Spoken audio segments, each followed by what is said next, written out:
Salut à tous. Il est temps pour une autre histoire captivante de secrets intimes.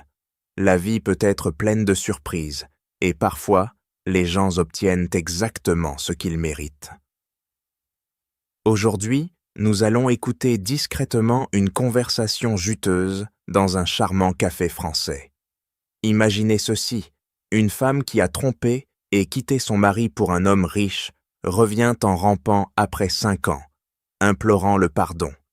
Moi, Luc, un homme de 32 ans, j'ai épousé ma première femme, Amélie, également âgée de 32 ans, quand nous avions tous les deux 24 ans. Nous étions jeunes et amoureux, du moins c'est ce que je pensais. À l'époque, Amélie semblait être la femme parfaite. Mais oh, comme je me trompais. À un moment, je croyais que nous étions fous l'un de l'autre, mais elle n'a pas hésité une seconde quand elle m'a quitté pour un riche homme d'affaires. C'est à ce moment-là que j'ai réalisé ce qu'elle voulait vraiment de moi. Il est difficile de déterminer le moment exact où j'ai remarqué Amélie pour la première fois. Nous avons grandi dans le même charmant village français et fréquenté le même lycée, mais nous n'évoluions pas exactement dans les mêmes cercles sociaux. À l'époque, elle était l'une des plus belles filles de notre école, et moi, je n'étais qu'un gamin intello. Jamais, dans mes rêves les plus fous, je n'aurais imaginé avoir une chance avec elle. Quelques années plus tard, je venais de rentrer dans notre village après avoir obtenu mon diplôme universitaire à Paris. Je me préparais à commencer mon nouveau travail à la clinique vétérinaire locale, et je venais d'emménager dans un appartement confortable. Bien sûr, c'était un sacré changement. Revenir au rythme lent de la vie de village, après avoir connu l'agitation de la ville pendant mes années universitaires. Mais j'étais ravi de renouer avec de vieux amis et d'être à nouveau plus proche de ma famille. Quelques soirs après m'être installé dans mon nouveau chez-moi, j'ai décidé de me rendre dans un bar de la place du village pour retrouver des amis d'enfance. J'ai proposé d'offrir une tournée à tout le monde et je me suis dirigé vers le bar. En m'approchant, je n'arrivais pas à me défaire du sentiment qu'il y avait quelque chose de familier chez la barmaid. Il m'a fallu un moment pour réaliser de qui il s'agissait, mais ça m'a frappé. Cette magnifique fille que je voyais tous les jours dans les couloirs du lycée s'était transformée en une femme époustouflante. « Qu'est-ce que je peux vous servir, beau gosse ?» m'a-t-elle demandé. Maintenant, je dois être honnête ici. Mon cœur battait la chamade et je me sentais comme une épave nerveuse. À ce moment-là, j'ai été transporté à mes années d'adolescence maladroite. Je suis resté là, figé, avec une expression vide sur le visage. Ça n'a peut-être duré que quelques secondes, mais ça m'a semblé une éternité. J'ai ouvert la bouche et la seule chose qui en est sortie était un maladroit « quoi ?» Je me sentais comme le plus grand idiot de la planète. Qu'est-ce qui n'allait pas chez moi? Je venais de passer les 4 dernières années à vivre à Paris, à sortir et à interagir avec des femmes de tout le temps. Mais il y avait quelque chose chez Amélie qui me rendait toujours nerveux. « Tu es allé au lycée Montaigne, n'est-ce pas ?» m'a demandé Amélie en versant les verres. J'étais stupéfait. Toutes ces années, je pensais être invisible pour elle. Au fur et à mesure que la soirée avançait, je trouvais sans cesse des excuses pour acheter des tournées, pour la table, juste pour pouvoir discuter avec la belle barmaid. Mes amis et moi ne nous étions pas vus depuis des années. Nous n'étions donc pas pressés de terminer la soirée. Mais en plus de rattraper le temps perdu avec mes vieux potes, j'ai découvert une autre raison de rester au bar. Amélie. Peut-être était-ce l'alcool, ou le fait qu'Amélie était beaucoup plus terre-à-terre que ce que j'avais pensé au départ. Mais je me suis senti plus à l'aise pour l'approcher au fur et à mesure que la soirée avançait. Juste avant l'heure de la fermeture, elle a demandé mon téléphone et a entré son numéro. Au cours de l'année suivante, la vie a été exceptionnellement bonne pour moi. La clinique vétérinaire a étendu ses horaires et je gagnais un revenu substantiel. J'ai obtenu un prêt hypothécaire et j'étais en train d'emménager dans ma première maison. Amélie et moi avions commencé à sortir ensemble après cette nuit fatidique au bar. Lors de notre premier rendez-vous, j'ai su qu'elle était celle avec qui je voulais passer le reste de ma vie. 5 mois seulement après le début de notre relation, j'ai fait ma demande et elle a dit oui. Nous nous sommes mariés dans l'année. Mes amis et ma famille pensaient que nous allions trop vite, mais je m'en fichais. Les premières années de notre mariage ont été comme un rêve devenu réalité. Mon revenu de la clinique était suffisant pour nous faire vivre confortablement tous les deux. Nous n'étions pas riches, loin de là, mais nous pouvions payer les factures et profiter d'une vie décente. Amélie avait quitté son travail au bar une fois que nous nous sommes mariés, me disant qu'elle voulait prendre du temps pour se concentrer sur son art. J'ai trouvé ça un peu bizarre au début, car elle n'avait jamais montré beaucoup d'intérêt pour la peinture, le dessin ou quoi que ce soit d'artistique auparavant. Mais je voulais être un mari qui la soutienne, alors je l'ai encouragée à poursuivre sa passion. Malheureusement, les efforts artistiques d'Amélie n'ont pas vraiment décollé comme elle l'avait espéré. Cependant, son ancien patron du bar l'a contactée, lui offrant un travail de barmaid à temps partiel pendant les saisons de pointe et les grands événements. Amélie était douée dans son travail et l'appréciait, mais elle ne voulait pas s'y consacrer à plein temps. Nous avons continué à vivre heureux pendant quelques années, jusqu'à ce qu'un jour, son ancien patron appelle à nouveau.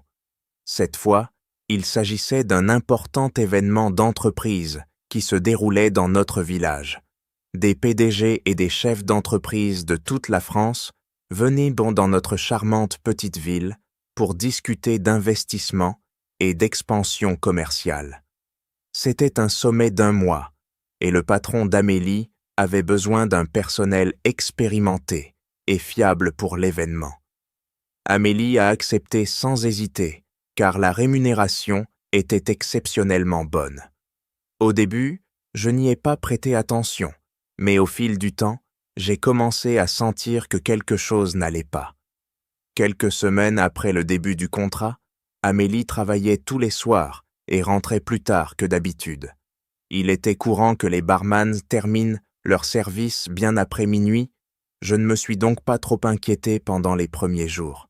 Cependant, au bout d'1 semaine, elle rentrait à la maison vers 3 heures du matin. Un matin, mon réveil a sonné à 7 heures, et Amélie n'était pas dans le lit à côté de moi. J'ai vérifié mon téléphone et j'ai trouvé un message d'elle, expliquant que c'était la dernière soirée des événements d'entreprise, et que les invités restaient tard. Elle n'avait aucune idée de l'heure à laquelle elle aurait terminé, car il s'agissait de clients de haut niveau, prêts à dépenser beaucoup d'argent. Cela ne me dérangeait pas, pensant que c'était juste une occurrence unique. Cependant, au fil des jours, son emploi du temps a commencé à soulever des soupçons.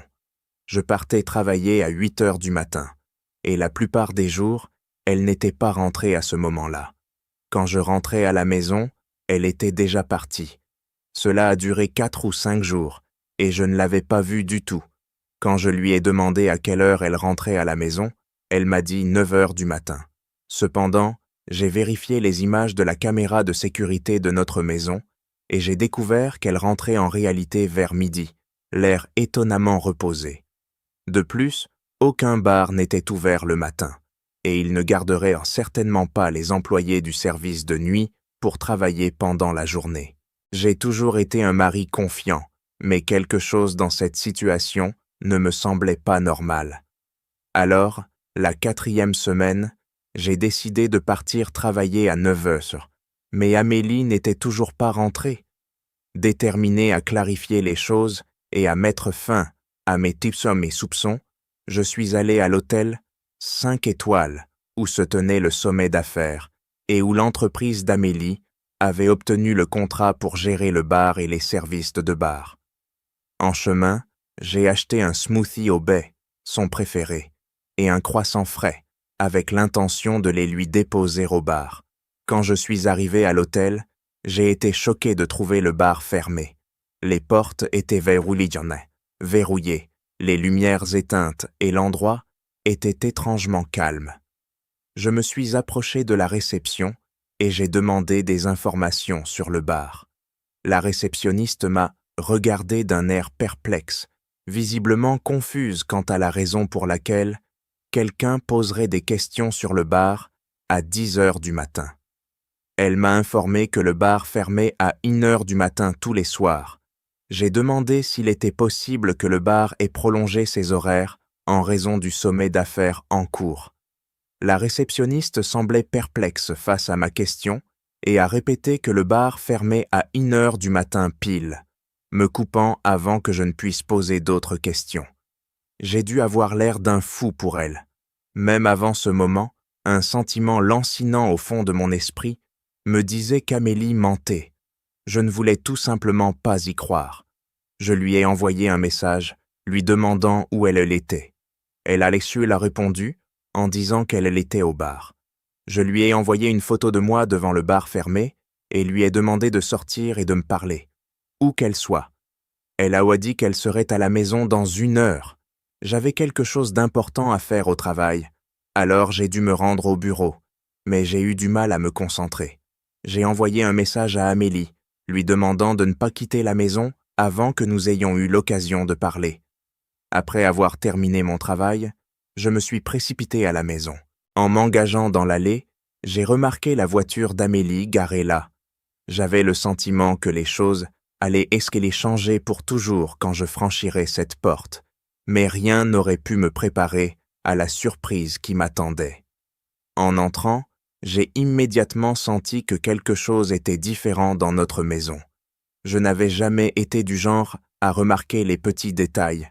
C'était toujours le fort d'Amélie, mais quelque chose clochait définitivement. Amélie était assise à notre table de cuisine, l'air raide et mal à l'aise, comme quelqu'un qui avait une mauvaise nouvelle à annoncer. C'est alors que j'ai remarqué 3 valises derrière son elle. Au début, elle n'a pas dit un mot, ce qui n'a fait qu'accroître mon malaise. Je ne savais pas si elle cherchait les bons mots ou si elle attendait que je parle en premier. Chaque seconde semblait une éternité lorsque je l'ai interrogée sur les valises. C'est alors qu'elle a fondu en larmes. Elle a essayé de me dire qu'elle avait reçu une opportunité qu'elle ne pouvait pas laisser passer et qu'elle partait pour poursuivre son rêve. Sa voix tremblait et elle n'arrivait pas à me regarder dans les yeux. C'est à ce moment-là que j'ai su que tout ce qu'elle disait était un mensonge. Je sentais ma colère monter à chaque faux mot qu'elle prononçait. Je suis généralement une personne calme, mais être trompé par celle en qui j'avais le plus confiance a fait ressortir un côté de moi que je ne reconnaissais pas. Frustré, j'ai frappé du poing sur la table et j'ai exigé qu'elle me dise la vérité. Pendant nos 2 années de mariage, c'était la première et la seule fois que j'avais haussé la voix sur Amélie. Mais être trompé peut faire ressortir le pire chez une personne. C'est alors qu'elle a finalement avoué « J'aurais presque préféré ne jamais demander la vérité, car la douleur de ce moment me hante encore aujourd'hui. » Ma femme me quittait pour un des riches hommes d'affaires qu'elle avait rencontré au bar. Un millionnaire qui vivait à Paris. 5 ans ont passé depuis ce jour fatidique. Ce fut sans aucun doute une période difficile pour moi, mais les détails de cette époque ne sont pas pertinents pour cette histoire. J'ai vendu la maison que nous avions partagée et j'ai déménagé dans un quartier plus agréable. Maintenant, je suis heureux en mariage avec une femme belle et ambitieuse nommée Sophie, et nous attendons notre premier enfant ensemble. La vie est belle. Alors, pourquoi parler de mon ex-femme? Eh bien, pendant ces dernières années, Amélie n'était rien de plus qu'un lointain souvenir. Cependant, il y a quelques jours, j'ai reçu un texto d'elle, disant qu'elle était de retour en ville et qu'elle voulait me voir. J'ai d'abord ignoré ces messages, mais elle n'a cessé de m'envoyer des messages, insistant sur le fait qu'il s'agissait d'une question urgente. Voici le problème.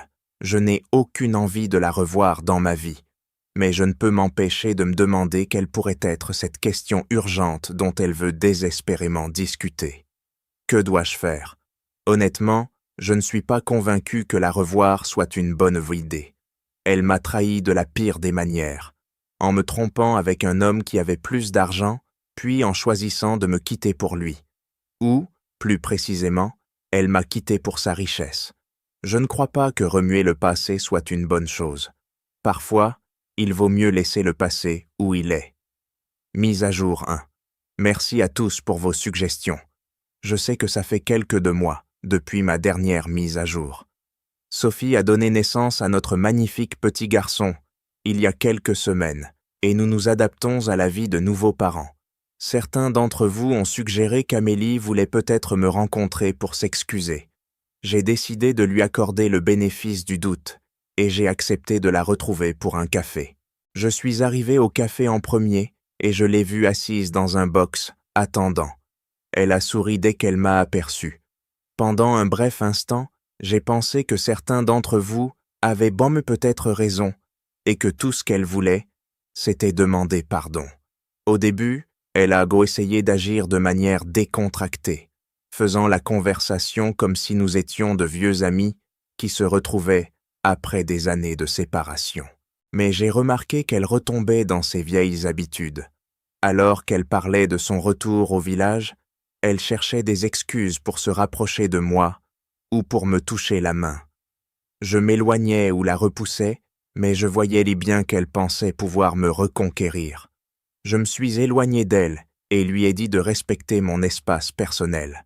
Je pouvais voir ses joues rougir lorsqu'elle a réalisé que je n'allais pas tomber dans le panneau.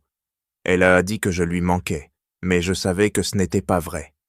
Il ne lui avait fallu que quelques instants pour décider de quitter notre mariage lorsqu'un millionnaire fortuné lui avait accordé la moindre attention. Pas une seule fois, au cours des 5 dernières années, elle n'avait tenté de me contacter. C'est à ce moment-là que je lui ai dit d'en venir au fait et de me dire la véritable raison de sa demande urgente de me rencontrer. Elle allait commencer à pleurer, et pour la première fois, je n'ai ressenti aucune sympathie pour sa douleur. Ce n'était qu'une fraction du bouleversement émotionnel qu'elle m'avait fait subir lorsqu'elle était partie. Elle m'a admis qu'elle savait qu'elle m'avait trahi et que je la détestais, mais elle a prétendu que j'étais la seule personne vers qui elle pouvait se tourner. Elle avait raison, je la détestais, mais une partie de moi se souciait encore d'elle en tant qu'être humain, aussi étrange que cela puisse paraître. Je lui ai demandé ce qu'elle voulait de moi. Elle m'a demandé de lui prêter de l'argent, 5 000 € pour être précis. Il s'est avéré que son petit ami millionnaire ne lui avait jamais passé la bague au doigt. Lorsqu'il a commencé à sortir avec sa nouvelle et séduisante assistante, il a mis Amélie à la porte. Maintenant, elle se retrouvait sans rien. Il semblait que le karma l'avait finalement rattrapée. Je ne sais pas pourquoi j'ai été si surpris que ce soit la raison pour laquelle elle avait demandé à me rencontrer. Quand nous étions ensemble, j'étais trop aveuglé par l'amour pour le voir, mais une fois qu'elle était partie, j'ai réalisé à quoi je servais dans sa vie. Voyez-vous, elle ne m'avait jamais vraiment remarqué quand nous étions enfants, mais ce soir-là au bar, elle a entendu mes amis et moi rattraper le temps perdu. Elle a entendu parler du bon travail que je commençais et de mon nouvel appartement.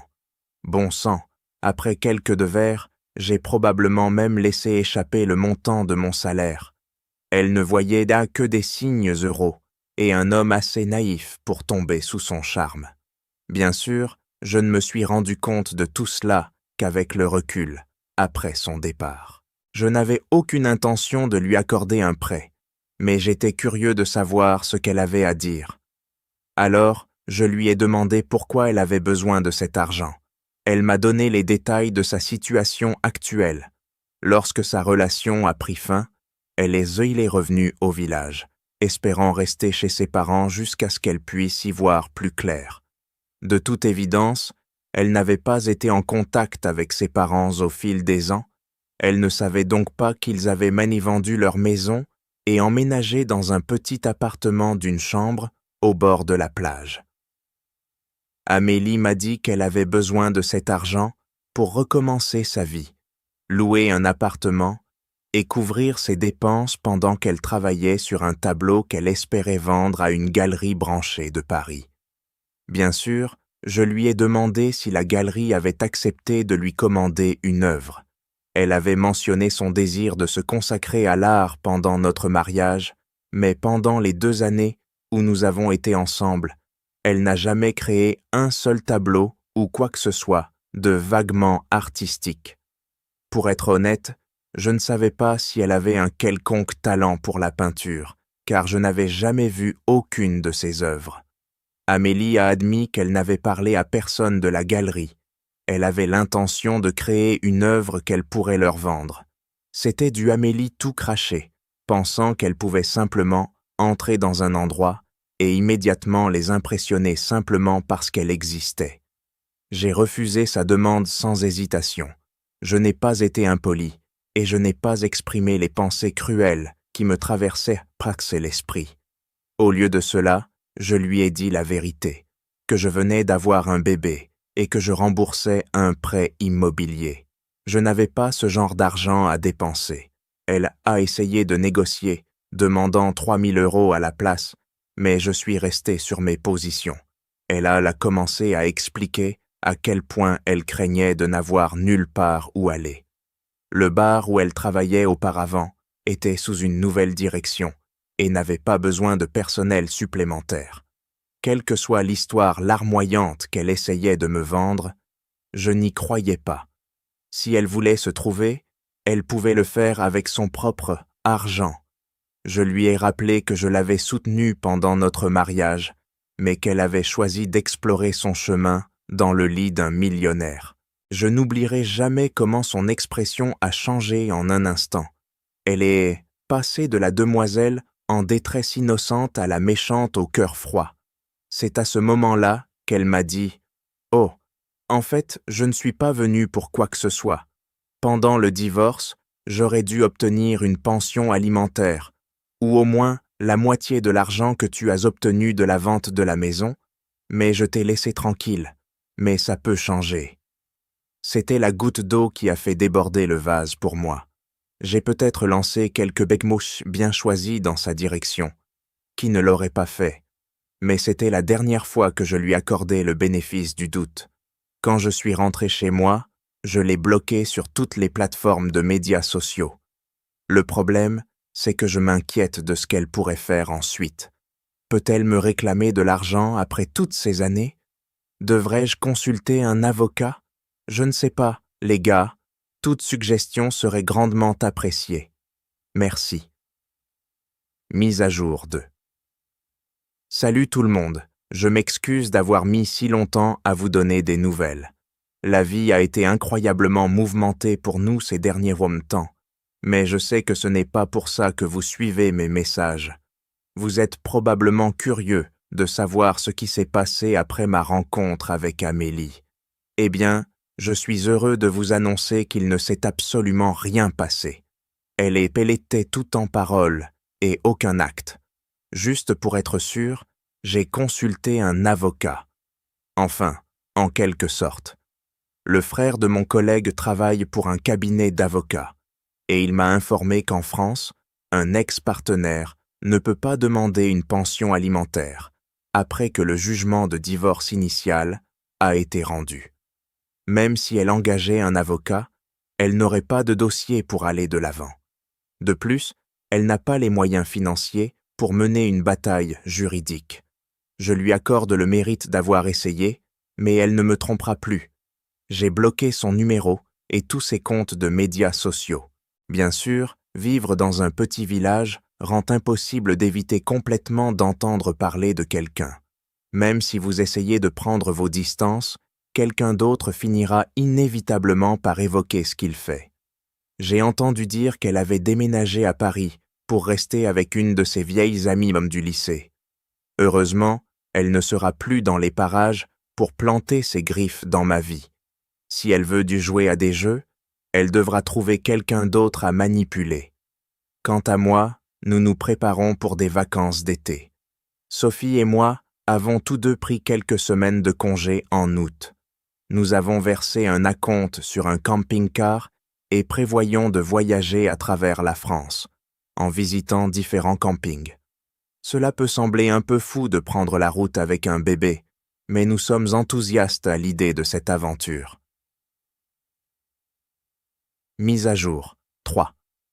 Waouh, je n'arrive pas à croire le nombre de personnes qui ont suivi mon histoire. Il semble que beaucoup d'entre vous aient eu à faire face à votre propre version d'Amélie également. Je pensais en avoir fini avec ce post après ma dernière mise à jour, mais quelque chose s'est produit que j'ai pensé que vous pourriez trouver intéressant. Vous vous souvenez que j'ai mentionné nos projets de road trip en camping-car? Nous avons passé les 3 dernières semaines à voyager et à explorer le pays. J'ai été étonné de voir à quel point notre bébé a bien supporté le voyage. Sur le chemin du retour, nous nous sommes arrêtés dans un restaurant au bord de l'autoroute. Vu de l'extérieur, ça n'avait pas l'air de l'endroit le plus chic, mais c'était pratique. Sophie et moi avions trop faim à ce moment-là pour être difficile sur le choix du restaurant. Une fois installés et après avoir passé nos commandes, je me suis excusé pour aller aux toilettes. Alors que je me lavais les mains, j'ai entendu une agitation à l'extérieur de la porte. On aurait dit un responsable en train de réprimander un employé. J'ai entendu le responsable dire que c'était la 3e plainte qu'ils avaient reçue au sujet de l'employé en 1 semaine. Apparemment, elle avait donné de la sauce piquante à un enfant de 4 ans au lieu du ketchup. Puis, j'ai entendu une voix qui me semblait très familière. Je n'arrivais pas à situer comment je la connaissais. C'était Amélie qui s'excusait auprès du responsable et promettait de faire mieux. Dans toute autre situation, j'aurais attendu à l'extérieur des toilettes que la conversation soit terminée. Un employé réprimandé par son patron n'a pas besoin d'une humiliation supplémentaire. Mais c'était quelque chose que je devais voir. Alors que je me séchais les mains, j'ai entendu son responsable la traiter d'irresponsable et de paresseuse. Il l'a également réprimandée pour avoir laissé sa section sans surveillance et sale, lui donnant un dernier avertissement. J'ai ouvert la porte des toilettes et je suis entré dans le couloir du restaurant, au moment précis où le responsable l'a averti qu'une erreur de plus lui coûterait son emploi. Le regard sur son visage quand elle m'a vu est quelque chose que je n'oublierai jamais. Je suis probablement la dernière personne qu'elle voulait voir quand son responsable a prononcé ces mots. Je ne lui ai rien dit, bien que son responsable ait semblé légèrement embarrassé qu'un client ait entendu sa réprimande à une employée. Il est venu à notre table pour s'excuser et nous a offert, à Sophie et à moi, un dessert offert par la maison. Maintenant, je ne m'attendais pas à grand-chose de ce petit restaurant, mais obtenir une tarte gratuite et être témoin de mon ex-femme tenue responsable de ses actes en valait largement la peine. Je devrais laisser un avis élogieux sur cet endroit plus tard. Je suppose que ce sera la dernière de mes mises à jour sur Amélie. Ma famille et ma carrière méritent toute mon attention à l'avenir. Je suppose qu'elle a finalement eu ce qu'elle méritait, exactement là où elle doit être. C'est incroyablement satisfaisant. Maintenant, elle doit vraiment travailler pour quelque chose dans sa vie. Qu'en pensez-vous? Avez-vous votre propre petite histoire d'Amélie? Partagez-la avec nous dans les commentaires, ci-dessous. Merci de nous avoir rejoints aujourd'hui sur Secrets Intimes. N'oubliez pas d'aimer et de vous abonner et activer la cloche de notification pour ne pas manquer notre prochaine vidéo. Jusqu'à la prochaine fois. Au revoir.